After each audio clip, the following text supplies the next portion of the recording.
यात्रा करताना, तीर्थयात्रा करत असताना कीर्तन सेवा देत असतो. गावोगावी ते कीर्तन सेवा फिरत असतात. असंच फिरता फिरता संपूर्ण महाराष्ट्रभराची त्यांनी यात्रा केली आणि फिरत असताना ते औंढा या ठिकाणी गेले. 12 ज्योतिर्लिंगांपैकी एक आहे औंढा. त्या ठिकाणी ते पोहोचले आणि त्या ठिकाणी त्यांनी ठरवलं की आता आपण आपली कीर्तन सेवा या ठिकाणी देऊया. मंदिरामध्ये त्यांनी आपलं कीर्तन चालू केलं. नामदेव महाराजांचं कीर्तन, तुफान गर्दी, अख्खं मंदिर भरलं. कीर्तन अगदी रंगात आलेलं होतं. परंतु त्याच वेळी काय झालं की विरोधक प्रत्येक ठिकाणी असतातच. तर या विरोधकांनी काय केलं, नामदेव महाराजांना सांगितलं की तुमचं हे कीर्तन इथे आम्ही होऊ देणार नाही. हे शिवाचं मंदिर आहे, इथे हरिकीर्तन करू नका. बघा, मी मगाशी म्हटलं की अनुयायी भेदभाव करतात, देव भेदभाव करत नाही.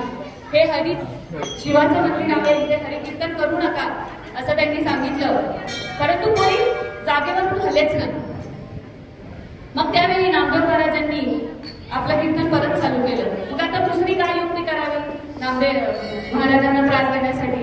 तर विरोधक परत आले आणि म्हणायला लागले की तुझ्या या कीर्तनामुळे मंदिरात येण्या जाण्याचा जो काही रस्ता आहे तो सगळ्यांची वाट अडवतो आहे. तू वाट अडवून नामदेवाचं कीर्तन करतो आहे.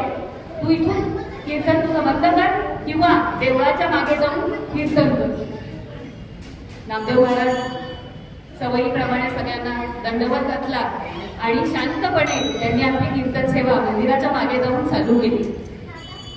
प्रत्येकाला वाईट वाटतं हो, नामदेव महाराजांना सुद्धा वाईट वाटलं. परंतु त्यांनी आपली कीर्तन सेवा खंडित केली नाही. मंदिराच्या मागे जाऊन कीर्तन करू लागले आणि त्यांच्या त्या कीर्तनातली, नामातली जी काही आर्तता, तळमळ इतकी होती की ते मंदिर नामदेवांचं फिरलं आणि नामदेवांच्या समोर येऊन उभं टाकलं. त्या संदर्भातच सुंदर म्हटलेलं आहे की देवल के पीछे नामा अल्लक पुकारे, जिधर जिधर नामा उदर देऊल की फिरे.